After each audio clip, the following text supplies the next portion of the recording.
For 9 long months, the Princess of Wales has been away from the public stage.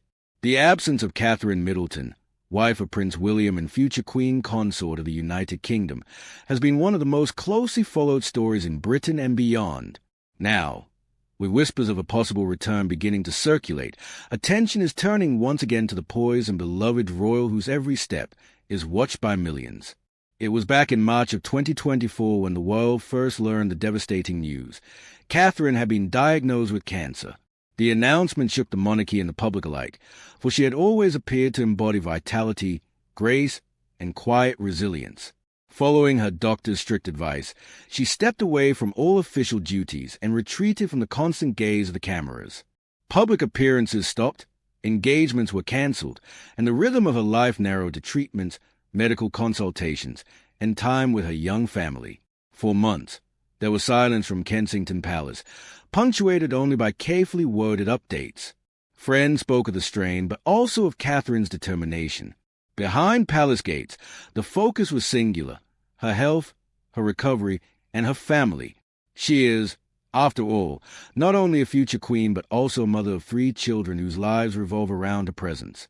George, Charlotte, and Louis are still young, and Catherine has always made their well-being her highest priority. Now, as the summer of 2025 draws to a close, a different tone is emerging. Sources close to the princess reveal that she is eager to reconnect with the public she has always loved engaging with. Her role has never been ceremonial in her own eyes. She sees it as a duty of service and connection. Aides confirm that she has been talking about how much she misses those moments of direct contact, the handshakes, the smiles, the words exchanged in hospital corridors, community centers, and schools. One source described her mood as optimistic. She's excited to move away from the focus on medical treatments and doctor visits. The source said, she wants to think about what comes next, not just what she's endured. Yet those close to her also stress that this will not be a sudden or rushed return. Catherine's recovery is ongoing, and chemotherapy, though it has brought progress, has also left her vulnerable. A weakened immune system means crowds and constant travel are not yet feasible. Instead, a plan is being carefully constructed, a light program of engagement, measured and deliberate.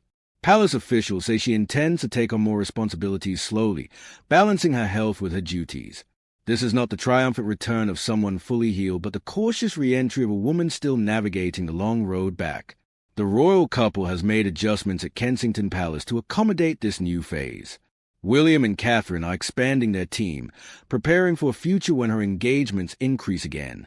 According to insiders, new staff are being hired, including a senior communications officer whose role will be to manage the complex publicity surrounding their projects, engagements, and family life.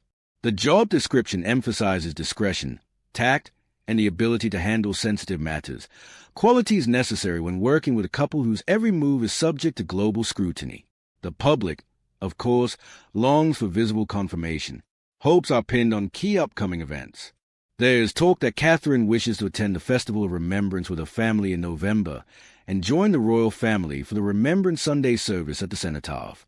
Christmas at Sandringham has also been mentioned as a possibility, a charm for the public to see her alongside the wider royal family in a beloved annual tradition. Each appearance, if it happens, would mark not just a ceremonial return but an emotional one, a signal that the future queen is reclaiming her place. Still, expectations are tempered.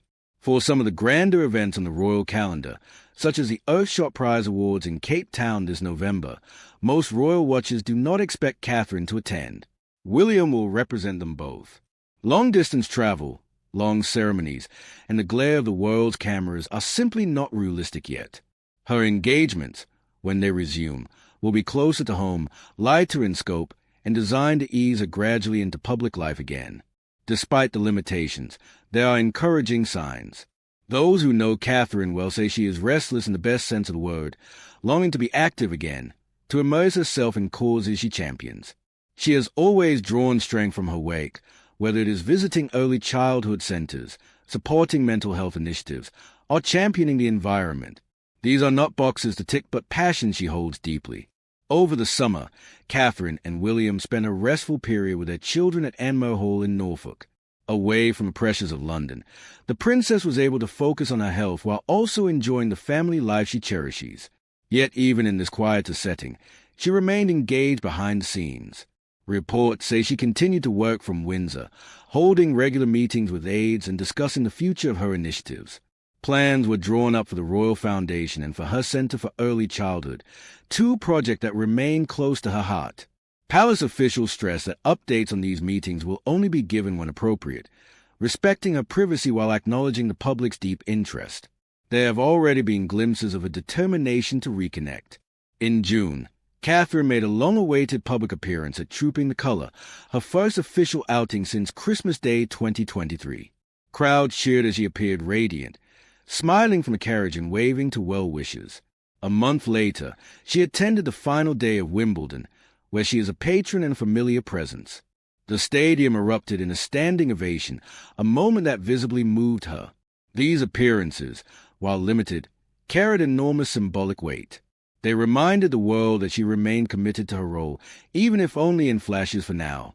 Still, palace aides caution that her journey will be marked by ups and downs. The phrase good days and bad days has become a guiding principle. Catherine herself is said to be pragmatic, unwilling to rush but unwilling, too, to let illness define her.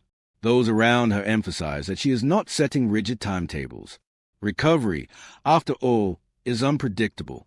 Meanwhile, Prince William has carried on with his duties, balancing the weight of royal responsibility with the role of husband and father. His schedule has been demanding, with travel and engagements that place him in the spotlight, but those close to the couple say he remains focused first and foremost on Catherine and their children. His upcoming travels this autumn have been carefully planned, ensuring that he can fulfill obligations without leaving his wife unsupported. What lies ahead for the Princess of Wales remains uncertain, but the outlines of a new chapter are visible. There will be moments of public joy, perhaps at remembrance, perhaps at Christmas, when the world will once again see Catherine alongside her family. There will be continued work behind palace walls, meetings and planning sessions that lay the groundwork for future initiatives. And there will be, always, the careful balance between health and duty, private life and public role.